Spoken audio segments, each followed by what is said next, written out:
শেখ হাসিনা সরকারের পতনের এক বছর না পেরোতে যুক্তরাজ্যের লন্ডন, সারি ও নাইটস ব্রিজের অভিজাত এলাকাগুলো একের পর এক প্রাসাদোপম, টাউন হাউস ও অ্যাপার্টমেন্ট হস্তান্তর, বিক্রি বা বন্ধক রাখা হচ্ছে চুপিসারে। গার্ডিয়ান ও ট্রান্সপারেন্সি ইন্টারন্যাশনালের এক যৌথ অনুসন্ধান বলছে, বাংলাদেশের দুর্নীতি বিরোধী অভিযানের মুখে পড়া এসব প্রভাবশালী ব্যক্তি এখন ব্রিটেনে তাদের সম্পদ রক্ষা যুদ্ধ শুরু করেছেন।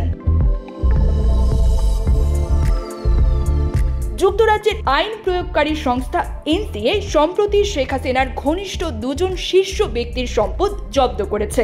মে মাসে ব্যবসায়ী ও সাবেক এমপি সালমান এফ রহমান পরিবারের 90 মিলিয়ন পাউন্ডের সম্পদ জব্দ করা হয়। এরপর সাবেক ভূমিমন্ত্রী সাইফুজ্জামান চৌধুরীর প্রায় 170 মিলিয়ন পাউন্ডের সম্পত্তি ফ্রিজ করা হয়।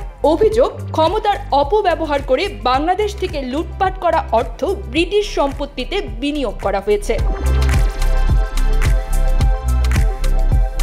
সাইফুজ্জামান দায়িত্বে থাকাকালেই যুক্তরাজ্যের 300টির বেশি সম্পত্তির মালিক হন। অন্যদিকে সালমান এফ রহমানের ছেলে ও ভাতিজার মালিকানাধীন লন্ডনের মেফেয়ারে 35 মিলিয়ন পাউন্ডের একটি অ্যাপার্টমেন্টও সম্প্রতি জব্দ করেছে এনসিএ।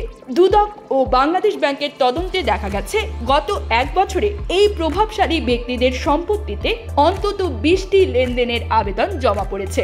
এই লেনদেনের মধ্যে রয়েছে সম্পত্তি বিক্রি, মালিকানা পরিবর্তন এবং বন্ধক পুনর্নবায়নের আবেদন। গার্ডিয়ান বলছে, সাইফুজ্জামানের ভাই আনিসুজ্জামান ও একজন ব্রিটিশ বাংলাদেশি ব্যবসায়ী এসব লেনদেনে সক্রিয়ভাবে যুক্ত। তাদের বিরুদ্ধে বাংলাদেশে তদন্ত চলছে।